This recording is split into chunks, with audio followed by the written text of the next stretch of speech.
إن الحمد لله نحمده ونستعينه ونستغفره ونعوذ بالله من شرور أنفسنا وسيئات أعمالنا من يهده الله فلا مضل له ومن يضلل فلا هادي له وأشهد أن لا إله إلا الله وحده لا شريك له وأشهد أن محمدا عبده ورسوله صلى الله عليه وعلى آله وصحابته أجمعين ومن تبعهم بإحسان إلى يوم الدين يا أيها الذين آمنوا اتقوا الله حق تقاته ولا تموتن إلا وأنتم مسلمون يا أيها الناس اتقوا ربكم الذي خلقكم من نفس واحدة وخلق منها زوجها وبث منهما رجالا كثيرا ونساء واتقوا الله الذي تساءلون به والأرحام إن الله كان عليكم رقيبا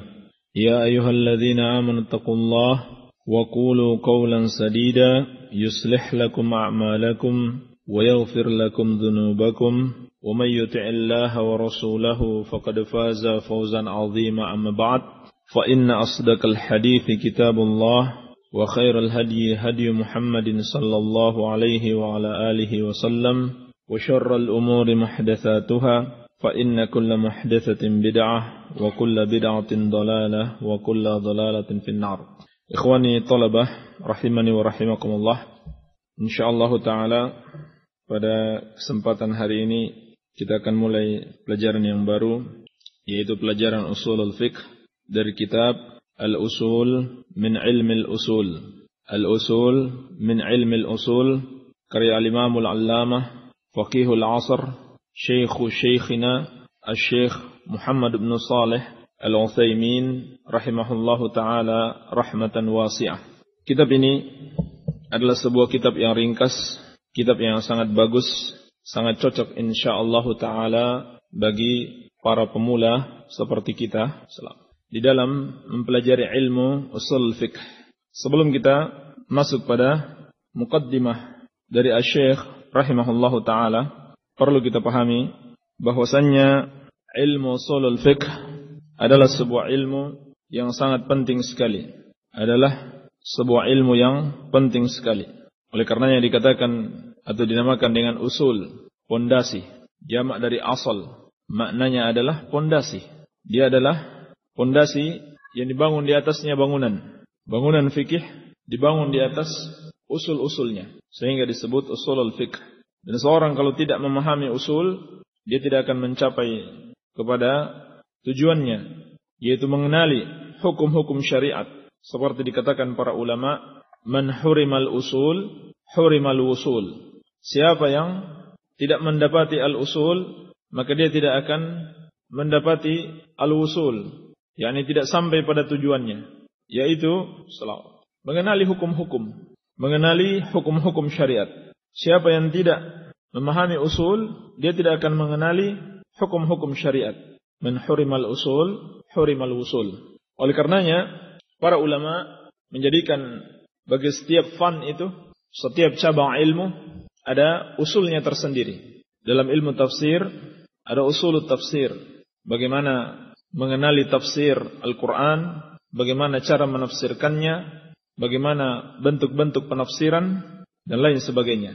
Di dalam ilmu al-hadith, ada usulul hadith, atau mustalahul hadith, yang dengannya kita bisa mengenali hadith yang sahih dari yang dhaif. Demikian pula dalam fikih, ada usulul fiqh, ada usulul fiqh. Dan faidah mempelajari usul fikih sangat besar sekali, dan sangat penting sekali, yang tidak diketahui oleh kebanyakan kaum muslimin. Faidah yang paling terpenting tentunya untuk memahami Al-Quran was Sunnah. Ini manfaat besar dan tujuan besar dari mempelajari usulul fiqh adalah memahami nusus, nas-nas atau teks-teks Al-Quran dan As-Sunnah. Sebab Al-Quran was Sunnah merupakan sumber kebaikan. Merupakan sumber kebaikan. Seorang tidak akan mungkin meraih kebaikan dan kebahagiaan di dunia ini tanpa memahami Al-Quran was Sunnah, tanpa berhukum dengannya, tanpa mengamalkannya dengan baik, dan tanpa mendakwahkannya. Maka bagaimana bisa seorang mencapai pemahaman yang baik terhadap Al-Quran was Sunnah adalah dengan mempelajari usulul fiqh. Dan ini adalah perintah Allah Subhanahu wa taala. Perintah untuk memahami Al-Qur'an was sunnah. Bahkan secara khusus Allah Subhanahu wa taala melarang kaum mukminin pergi berjihad semuanya. Harus ada sebagian orang yang duduk demi untuk memahami agama ini dengan baik. Sebagaimana firman Allah, "Wa ma kana al-mu'minuna liyanfiru kaffah." Walaula nafara min kulli firqatin minhum ta'ifah liyatafaqahu fid din waliyunziru qaumahum idza raja'u ilaihim la'allahum yahdharun. Dan tidak sepatutnya kaum mukminin itu pergi berjihad semuanya. Mengapa tidak ada sekelompok orang dari setiap golongan kaum mukminin itu pergi untuk apa? Liyatafaqahu fid din. Liyatafaqahu fid din, menuntut ilmu agama. Waliyunziru qaumahum idza raja'u ilaihim, sehingga mereka bisa memperingatkan kaumnya apabila mereka telah kembali kepada kaumnya tersebut. Maka perhatikan, ini perintah Allah, perintah untuk tafaqquh fid din. Setelah itu indarun nas, memperingatkan manusia tentang kewajiban-kewajiban mereka, memperingatkan mereka tentang perkara-perkara yang haram, memberikan kabar gembira tentang surga yang dijanjikan, dan memberikan peringatan dari adab Allah Subhanahu wa taala, la'allahum yahdharun, sehingga mereka takut kepada Allah Subhanahu wa taala. Maka memahami agama adalah sesuatu yang penting sekali. Demikian pula Allah telah mencerca orang-orang yang tidak mau berusaha untuk memahami Al-Qur'an. Afala yatadabbaruna Al-Qur'an am 'ala qulubin aqfaluha? Apakah mereka tidak mau mentadabburi Al-Qur'an? Ataukah sebenarnya di dalam hati mereka terdapat penutup-penutup? Karena dosa-dosa mereka maka Allah tutup hati mereka sehingga tidak bisa memahami Al-Qur'anul Karim. Dan Nabi sallallahu alaihi wasallam telah mengabarkan kepada kita bahwasannya kebaikan seseorang adalah di dalam memahami agama ini. Sebagaimana firman-Nya, "May yuridillahu bihi khaira yufaqihu fid din." May yuridillahu bihi khaira yufaqihu fid din. Barang siapa yang Allah Subhanahu wa taala inginkan kebaikan padanya, maka Allah Subhanahu wa taala akan memahamkan dia dengan agama. Hadits Bukhari dan Muslim dari Muawiyah bin Abi Sufyan radhiyallahu taala anhuma. Demikian pentingnya memahami agama, memahami Al-Qur'an was sunnah. Maka inilah tujuan mempelajari ilmu ushul al-fiqh, agar kita sampai kepada pemahaman Al-Qur'an was sunnah. Oleh karena itu, ulama kita menyebutkan sejumlah fawaid, sejumlah faidah dari mempelajari ilmu ushul al-fiqh. Dan minimal ada 4 faedah. Yang pertama, ma'rifatul ahkam syar'iyyah al-mujmalah, mengenal hukum-hukum syariat secara global. Ini yang pertama. Seseorang akan mengenal hukum-hukum syariat Islam. Dia tahu apa itu halal, dia mengerti apa itu haram, makruh, mubah, dan dia mengerti juga apa itu sahih dan apa itu batil, dan yang selainnya daripada hukum-hukum syariat. Dan dari faidah ini akan bercabang kepada faidah-faidah berikutnya, faidah yang lain yang terkandung di dalam faidah yang pertama ini. Di antaranya, seorang itu akan semakin mengerti bahwa syariat Islam adalah syariat yang sempurna, sehingga Islam cocok dan sesuai bagi setiap zaman, setiap tempat, setiap kaum, dan setiap generasi. Iya. Dan juga seorang tahu bahwasanya di dalam syariat ini tidak ada tanaqud, tidak ada saling pertentangan. Ini semua diketahui dari mempelajari ilmu ushul al-fiqh. Dan kadang-kadang yang disangka sesuatu itu bertentangan dengan yang lainnya, setelah dia mengerti ushul al-fiqh ternyata tidak ada pertentangan di situ. Ini manfaatnya. Faidah yang kedua, ma'rifatud dalil. Ma'rifah ad-dalil, mengenal dalil-dalil wa syurutul istidlal, dan juga syarat-syarat pendalilan. Bagaimana cara seorang berdalil? Apa syarat-syaratnya? Wa ma la yasihhu al-istidlalu bihi, dan apa yang tidak cocok dijadikan sebagai dalil. Iya. Ini pentingnya mengetahui ushul al-fiqh. Seringkali seorang itu mengetahui dalil, tapi dia tidak tahu dalil ini faidahnya apa. Dan bahkan yang lebih parah lagi, dan yang lebih berbahaya lagi, seorang berdalil, padahal dalil tersebut tidak cocok dalam pendalilannya. Kenapa? Karena dia tidak mengerti syurutul istidlal, syarat-syarat di dalam berdalil, dan dia tidak tahu mana yang boleh dijadikan dalil, mana yang tidak boleh dijadikan dalil. Iya. Kemudian yang ketiga, ma'rifatu qawaidil istinbat 'alal hukum. Mengetahui kaidah-kaidah istinbat atas sebuah hukum. Dari sebuah dalil, dengan memahami usulul fiqh, seorang bisa mengeluarkan berbagai macam bentuk hukum terhadap banyak sekali permasalahan. Banyak orang mengerti dalil, tapi dia tidak bisa mengambil istinbat darinya. Banyak orang menghafal Al-Quran, menghafal As-Sunnah, tetapi Al-Quran dan Sunnah itu hanya bagaikan senjata yang tajam, namun di tangan orang yang tidak pandai menggunakannya. Bagai senjata yang tajam di tangan orang yang tidak pandai menggunakannya. Manfaatnya kurang. Sehingga dikatakan oleh para ulama, ahlul hadis itu mati sampai kedatangan Imam Syafi'i rahimahullah. Sampai kedatangan Al-Imam Syafi'i rahimahullah. Khususnya di Baghdad ketika itu. Banyak muhaddithin. Dikatakan mereka semuanya mati. Sampai datangnya Al-Imam Syafi'i rahimahullah. Dan beliau, Imam Syafi'i, dikenal sebagai orang yang pertama menulis sebuah kitab di dalam usulul fiqh.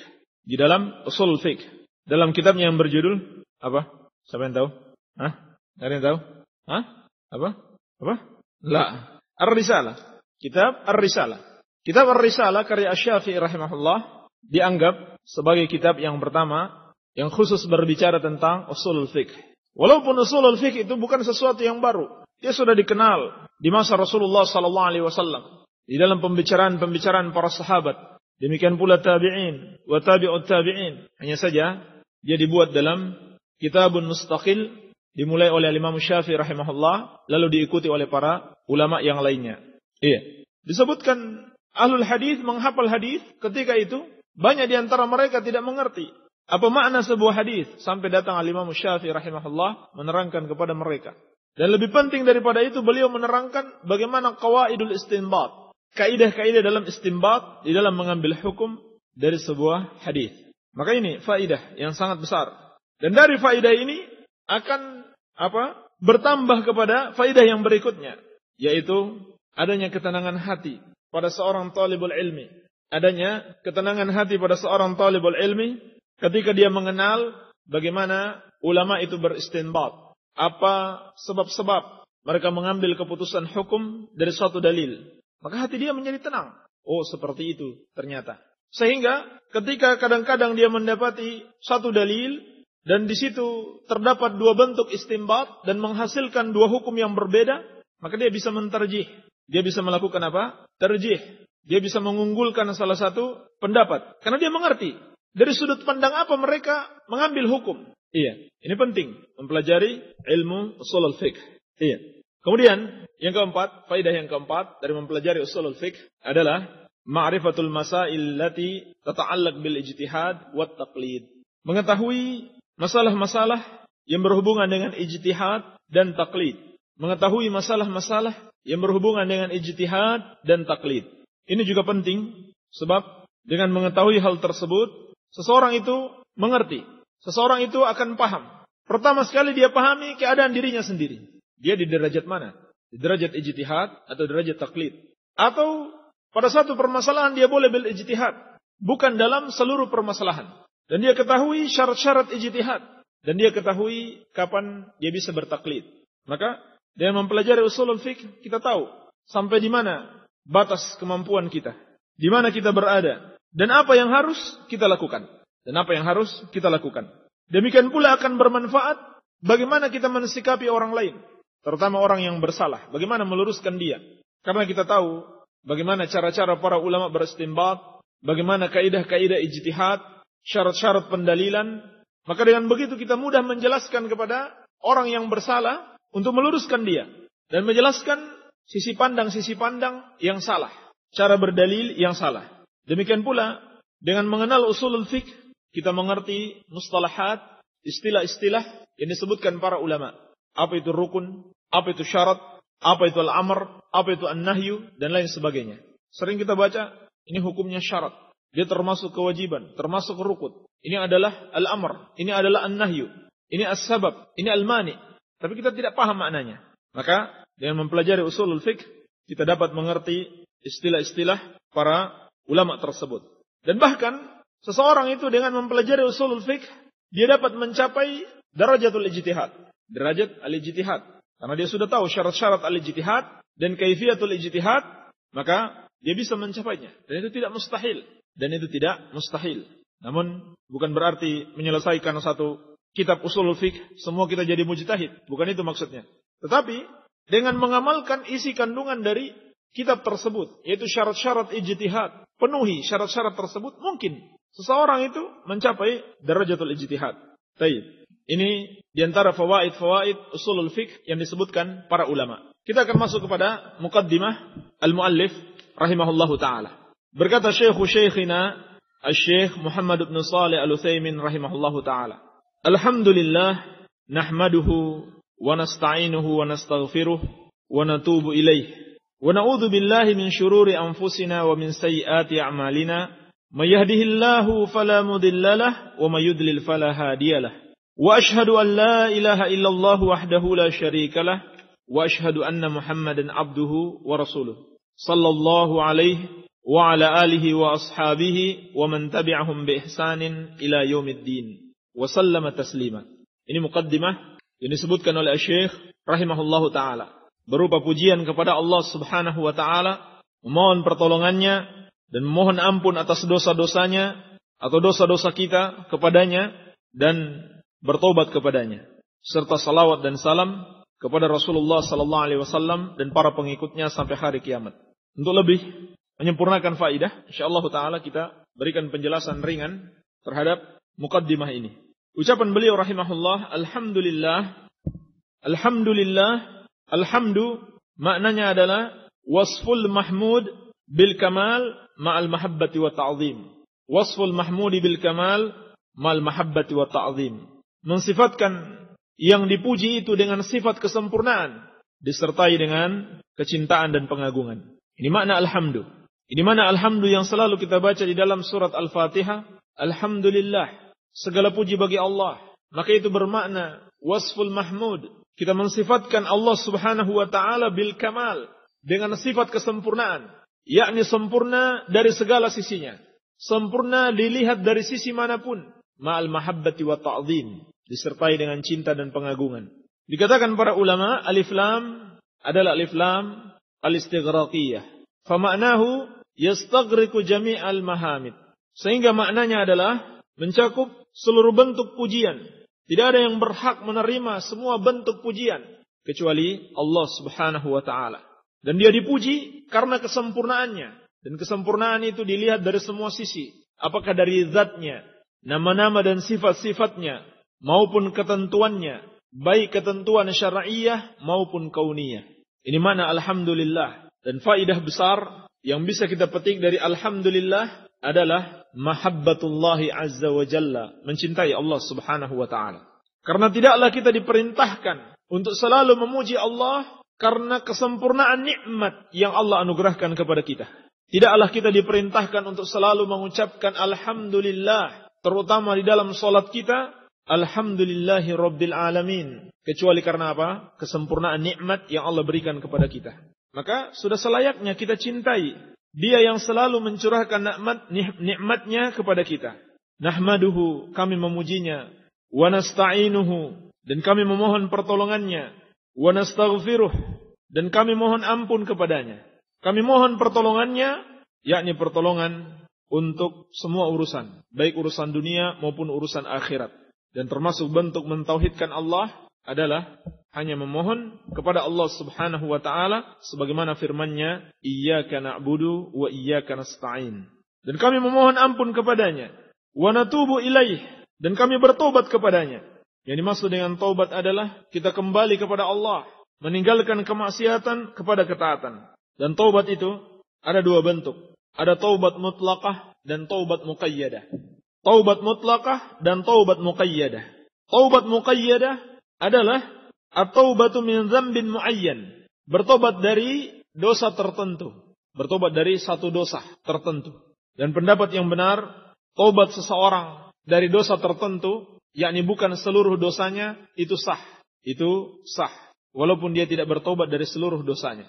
Kecuali jika terdapat di situ dosa kesyirikan, maka amalan apapun tidak sah. Sedangkan taubat mutlaqah adalah taubatnya seseorang dari seluruh dosa-dosanya.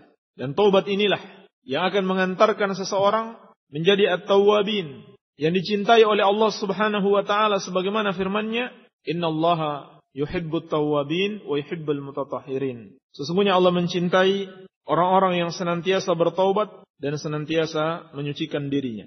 Wa na'udzubillah min syururi anfusina, dan kita berlindung kepada Allah dari keburukan diri-diri kita, dari keburukan diri-diri kita, yakni manusia di dalam dirinya mengandung unsur keburukan, kecuali orang yang dirahmati oleh Allah Subhanahu wa taala.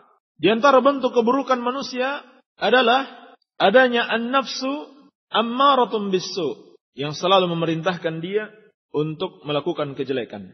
Kata Allah Subhanahu wa taala, "Innan nafsa la ammaratun bis-su illa ma rahima rabbi." Sesungguhnya nafsu manusia selalu memerintahkan kepada keburukan, kecuali yang dirahmati oleh Rabbku. Dan keburukan jiwa itu beredar pada dua pokok. Imma da'watun ila ma'siyatin wa imma tathbitun an ta'atin. Apakah mengajak kepada maksiat ataukah memalingkan dari ketaatan? Ini bahaya syururun nafs, yang selalu mengajak manusia kepada maksiat dan memalingkan dia dari ketaatan. Ini yang dimaksud min syururi anfusina. Kita berlindung kepada Allah dari keburukan-keburukan jiwa kita. Kita berlindung kepada Allah dari ajakan dia kepada perbuatan maksiat. Dan kita berlindung kepada Allah dari ajakan dia untuk memalingkan kita dari ketaatan. Subhanallah. Kita butuh sekali dengan pertolongan Allah Subhanahu wa ta'ala. Jangan pernah kita lupakan untuk memohon, meminta kepada Allah agar dijaga dari keburukan jiwa kita. Sebelum kita berlindung kepada Allah dari unsur penggoda kita yang berasal dari luar diri kita, sebetulnya di dalam diri kita sudah ada keburukan yang perlu kita mintai pertolongan kepada Allah agar menjaga kita darinya. Sebelum kita meminta kepada Allah agar dijaga dari godaan syayatinul insi wal jin, syaitan manusia dan jin, maka jangan lupakan di dalam diri kita ada nafsu ammaratun bis-su yang memerintahkan kepada keburukan, yang pekerjaannya itu ada dua. Kalau bukan mengajak kita kepada maksiat, maka dia akan mengajak kita tidak melakukan ketaatan. Maka ini bahaya. Dan yang dapat mengikat syururun nafs itu adalah kamalul iman dan kamalul akal. Kamalul iman dan kamalul akal. Kesempurnaan iman dan kesempurnaan akal. Ini akan mengikat jiwa seseorang. Jangan kemana-mana. Sini kamu mau diikat dengan iman dan akal yang sempurna. Maka kita dapati orang-orang yang berbuat maksiat atau orang-orang yang tidak melakukan kewajiban itu hanya dua kemungkinan. Imannya lemah atau akalnya tidak sempurna. Imannya lemah atau akalnya tidak sempurna. Ini kebanyakan pada orang yang berbuat maksiat. Dan iman yang sempurna itu bukan sesuatu yang diberikan begitu saja oleh Allah Subhanahu wa ta'ala, tapi harus dengan usaha. Kalau seseorang membiarkan dirinya dalam lingkungan pergaulan yang dapat mengurangi kesempurnaan imannya, maka imannya akan turun. Demikian pula sebaliknya, dia bergaul dengan orang-orang yang saleh, dia selalu duduk di majalisul ilm, maka itu merupakan sebab sempurnanya keimanan dia. Demikian pula kesempurnaan akal seseorang itu dari talabul ilmi, dari menuntut ilmu, dan juga dari banyak merenung akan akibat-akibat yang buruk dari suatu perbuatan maksiat. Ini akan mengikat nafsu seseorang, kesempurnaan iman dan kesempurnaan akal. Orang yang berbuat maksiat itu pada umumnya karena lemahnya iman dan lemahnya akal. Wa min sayyiati a'malina, dan juga kita berlindung kepada Allah dari keburukan-keburukan amalan kita. Maksudnya apa? Dari athar sayyiatil a'mal, dari pengaruh-pengaruh buruk dari amalan-amalan kita yang buruk, dari perbuatan maksiat yang kita lakukan. Ini maksudnya. Kita berlindung kepada Allah dari sayyiati a'malina, keburukan amal-amal kita. Maksudnya adalah pengaruh-pengaruh buruk dari perbuatan maksiat yang kita lakukan. Sebagaimana Nabi SAW pernah memperingatkan, Innal abda idza aznaba dzamban kanat nuqtatan sauda fi qalbihi, fa in taba minhu saqula qalbuhu wa in zada zada. Kata Nabi SAW, sesungguhnya seorang hamba apabila dia berbuat satu dosa, satu maksiat, muncul satu titik hitam di hatinya.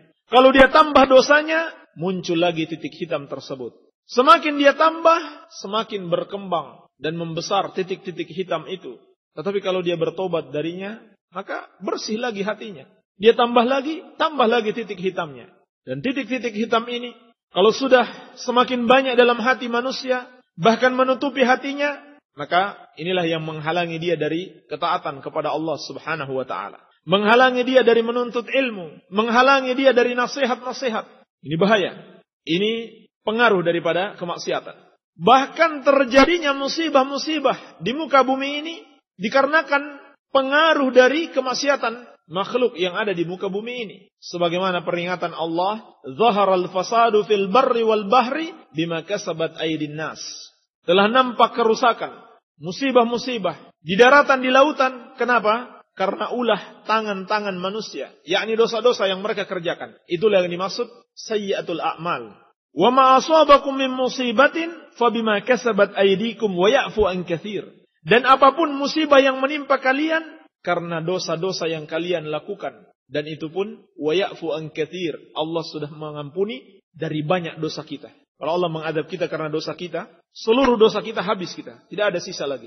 Tapi karena Allah ampuni kebanyakannya, maka alhamdulillah kita masih bisa mengambil hikmah, mengambil pelajaran dari dosa-dosa yang kita lakukan.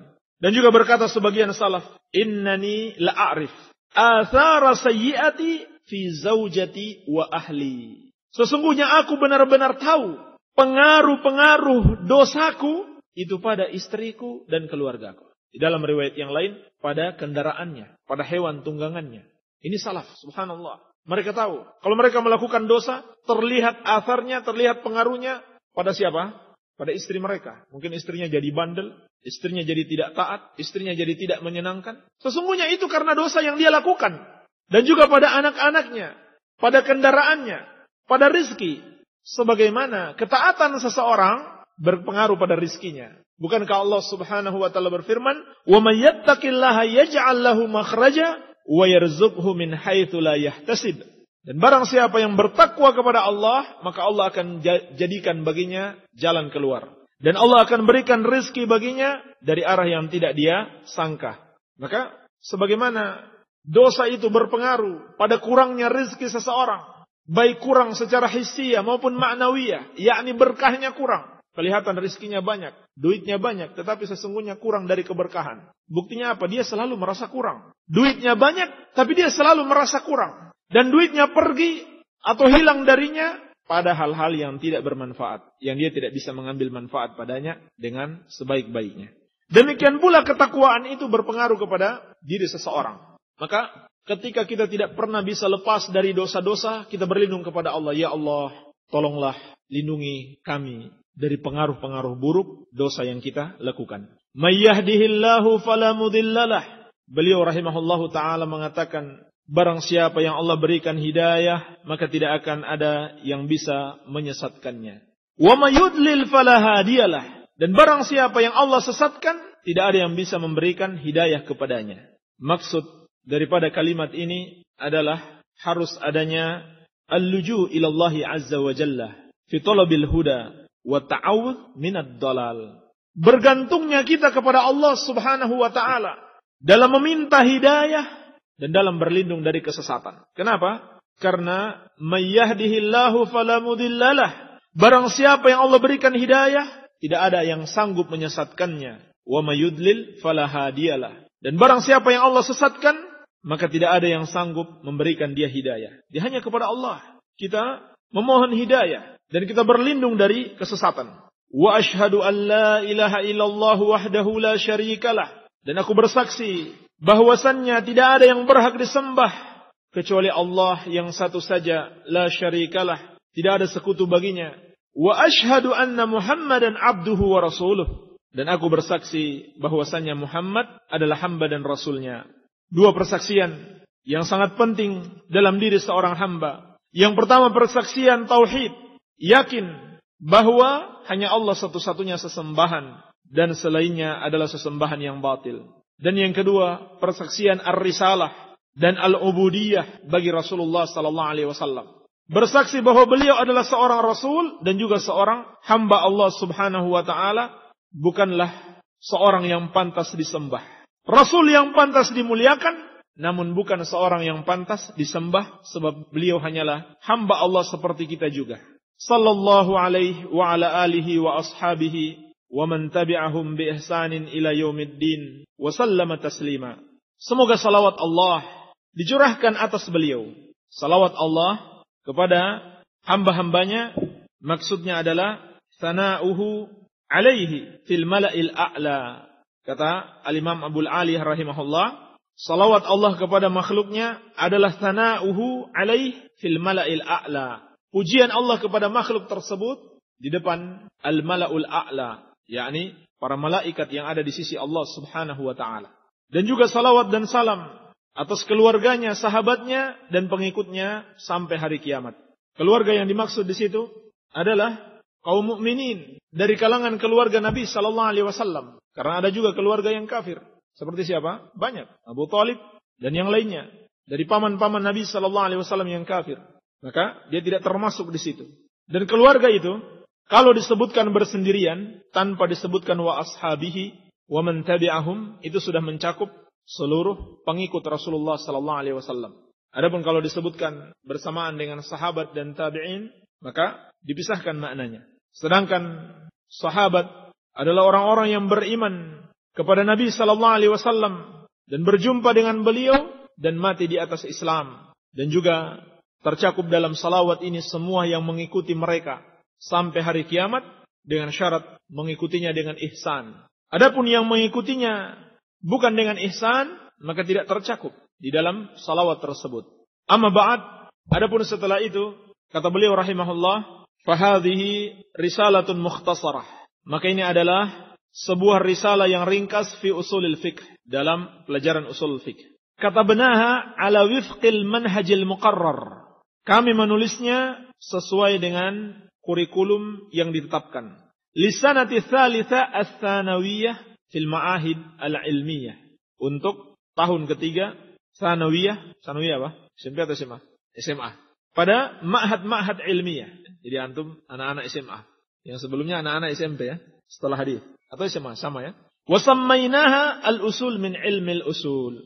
Dan kita namakan atau kita beri judul kitab ini dengan al-usul min ilmil usul. Al-usul min ilmil usul. yakni hal-hal yang paling penting dalam ilmu usulul fikih. Jadi maksudnya tidak mencakup seluruh ilmu di dalam usulul fikih. Hanya hal-hal yang paling penting atau dasar-dasar mengenal usulul fikih. As'alullaha ayyaj'alana amalana khalisan lillah nafi'an liibadillah innahu qaribun mujib. Aku mohon kepada Allah agar menjadikan amalan kita ini ikhlas semata-mata karenanya, lagi bermanfaat untuk hamba-hambanya, sesungguhnya dia maha dekat dan maha mengabulkan doa. Alhamdulillah kita sudah selesai dari muqaddimah usulul fiqh. Insyaallah pekan depan jika tidak ada halangan kita akan masuk pada isi kitab. Tapi ada beberapa pertanyaan. Sebelumnya, ada pertanyaan yang kemarin, hukum gusaran atau khitan pada cewek. Kita sudah jawab, fatwa lajnah daimah, hukumnya sunnah. Tetapi ternyata disebut pertamanya gusaran atau khitan. Ini ada dua makna katanya. Gusaran itu ada dua makna di masyarakat sini. Pertama maknanya khitan memang. Yang kedua adalah menggosok gigi dengan benda tertentu. Misalkan dengan emas, atau dengan uang, atau dengan apapun. Di mana mereka berkeyakinan itu fungsinya untuk apa? Mungkin mendatangkan suatu manfaat atau menolak suatu mudarat. Maka ini tidak dibenarkan. Kalau yang dimaksud gusaran seperti ini tidak dibenarkan di dalam syariat. Tidak dibenarkan di dalam syariat. Tidak ada yang bisa memberikan suatu kemanfaatan. Tidak ada yang bisa menjaga kita dari suatu kemudaratan kecuali Allah Subhanahu wa taala. Ini termasuk jimat. Ini termasuk bentuk jimat. Dan juga ini sangat berbahaya bagi kesehatan. Ini bahaya sekali. Apalagi kalau yang digosok uang, duit. Ini bekas dipegang oleh berbagai macam orang. Mungkin tangannya ada penyakit atau benda-benda tertentu. Ini sangat berbahaya, bisa menularkan penyakit pada anak tersebut. Baik. Demikian pula kemarin tentang masalah ijon. Apa itu ijon? Ada yang tahu? Kalau anak tidak salah membeli padi atau membeli buah-buahan yang masih ada di pohonnya. Buah-buahan yang masih ada di pohonnya atau padi yang belum dipanen. Yang seperti ini ada dua keadaan. Yang pertama, kalau belum jelas, belum dapat diperkirakan dengan perkiraan yang kuat, hasilnya akan baik. Lalu sudah terjadi transaksi, maka tidak boleh. Maka tidak boleh, ini termasuk bentuk jual beli yang di situ ada al-jahalah, ada ketidakjelasan dan dilarang oleh Nabi sallallahu alaihi wasallam. Belum jelas panennya berhasil atau tidak. Tetapi kalau sudah jelas, misalkan buah sudah menguning, padi sudah menguning, kemudian sudah terjadi transaksi jual beli, maka tidak mengapa. Maka tidak mengapa. Artinya jahalahnya sudah hilang. Iya, jahalahnya sudah hilang. Taib, wallahu alam. Assalamualaikum warahmatullahi wabarakatuh. Minta nasihatnya buat istri yang berani pada suami dalam ucapan dan menolak apabila suami memintanya. Asy-Syaikh Al-Albani rahimahullah punya kitab yang bagus sebagai nasihat bagi para pemuda yang mau menikah dan juga yang sudah berumah tangga.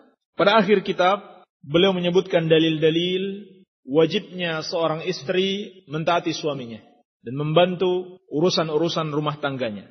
Di antaranya sabda Nabi sallallahu alaihi wasallam yang diriwayatkan al-Imam Al-Bukhari dan Imam Muslim dan yang lainnya, "Idza da'a ar-rajulu ila firashihi, idza da'a ar-rajulu imra'atahu ila firashihi," apabila seorang suami mengajak istrinya ke pembaringan mereka, "falam ta'tihi fabata ghadbana 'alaiha," lalu si istri ini tidak mentaatinya, lalu dia suaminya itu tidur dalam keadaan marah kepadanya, la'anathal malaikatu hatta tusbiha.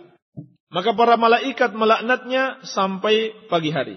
Wa fi riwayatin au hatta tarji'a. Dan dalam riwayat yang lain, malaikat melaknatnya sampai dia kembali kepada suaminya, sampai dia tobat memohon maaf kepada suaminya. Wa fi ukhra, dan dalam riwayat yang lain, hatta yarda anha, sampai suaminya itu ridho kepadanya, artinya memaafkan dia. Demikian pula beliau menyebutkan hadis yang sahih yang dikeluarkan oleh Al-Imam Ibnu Majah. Rasulullah sallallahu alaihi wasallam bersabda, "Walladzi nafsi Muhammadun biyadihi, walladzi nafsu Muhammadin biyadihi." Demi zat yang jiwa Muhammad di tangannya, la tu'addil mar'atu haqqa rabbiha hatta tu'addiya haqqa zawjiha. Seorang wanita itu belum dikatakan telah memenuhi hak Allah subhanahu wa ta'ala sampai dia memenuhi hak suaminya. Sampai dia memenuhi hak suaminya. Walau sa'alaha nafsaha wahiya ala qatabin lam tamna'hu min nafsiha. Andaikan suaminya itu mengajak dia untuk berhubungan dalam keadaan istrinya tersebut berada di atas sebuah kendaraan, maka dia tidak boleh menolaknya. Dia tidak boleh menolaknya. Jadi misalkan ada seorang istri sudah naik motor mau pergi, dipanggil sama suaminya, harus balik lagi. Harus balik lagi, masuk kamar. Iya. Seperti itu. Ketaatan yang diharuskan atas seorang istri terhadap suaminya. Jadi betul-betul. Dan beliau juga menyebutkan riwayat dari Husain bin Mihsan. Beliau mengatakan, "Haddatsani ammati qalat." Bibiku pernah menceritakan kepadaku, dia berkata, "Ataitu Rasulullah sallallahu alaihi wasallam fi ba'dil hajah." Aku pernah mendatangi Rasulullah sallallahu alaihi wasallam pada atau untuk sebagian keperluan. Faqala, "Ai hadhihi adatu ba'lin?" Lalu kata Nabi sallallahu alaihi wasallam, "Apakah wanita ini memiliki suami?" Qultu na'am. Aku katakan iya. Qala kaifa anti lahu? Lalu kata Nabi sallallahu alaihi wasallam, "Bagaimana kedudukanmu dalam pandangan suamimu? Apakah suami kamu senang kepadamu atau tidak?" Qalat ma'aluh. Kata wanita tersebut, "Aku tidak pernah mengurangi haknya, selalu aku penuhi. Illa ma ajiztu anhu, kecuali yang aku tidak mampu." Qala, "Fanzuri aina anti minhu, fa inna ma hiya jannatuki wa naruki." Maka kata Nabi sallallahu alaihi wasallam, "Maka lihatlah bagaimana posisimu dalam pandangan suamimu, karena dia adalah surgamu dan nerakamu." Ini subhanallah, surga dan nerakanya seorang istri sangat bergantung pada ketaatan dia terhadap suaminya. Hadis diriwayatkan Ibnu Abi Syaibah, An-Nasai dan yang lainnya.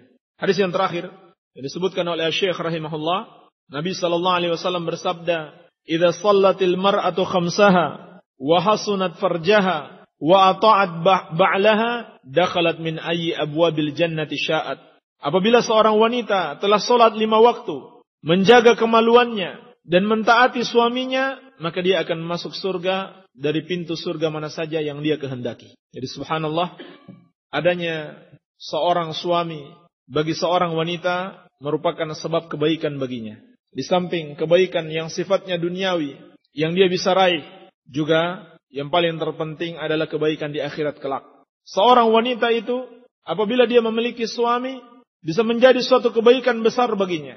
Apabila dia sudah memenuhi hak Allah, dia sholat 5 waktu, dia menjaga kemaluannya, dia menjaga pergaulannya, tidak bergaul dengan sembarang orang, sembarang laki-laki yang bukan mahramnya, bukan suaminya, dan dia taat kepada suaminya, maka Allah akan mempersilahkan dia masuk surga dari pintu mana saja yang dia kehendaki. Ini menunjukkan keutamaan yang besar bagi seorang wanita yang taat kepada suaminya. Sebaliknya, wanita yang durhaka kepada suaminya, maka itu akan menjadi sebab dimasukkannya dia ke dalam neraka. Barangkali ini saja yang bisa kita jawab pada kesempatan ini. Semoga ada manfaatnya. Subhanakallahumma wa bihamdika asyhadu an la ilaha illa anta astaghfiruka wa atubu ilaik. Wa sallallahu ala nabiyyina Muhammadin wa alihi wasallam wa akhiru da'wana anil hamdulillahi rabbil alamin. Ikhwani fiddin, rahimani wa rahimakumullah. Anda bisa mendapatkan kajian-kajian ilmiah lainnya dengan menghubungi Tasjilat An-Nur pada nomor 0852 1404 8900 atau download di www.nasihatonline.com atau di www.nasihatonline.wordpress.com.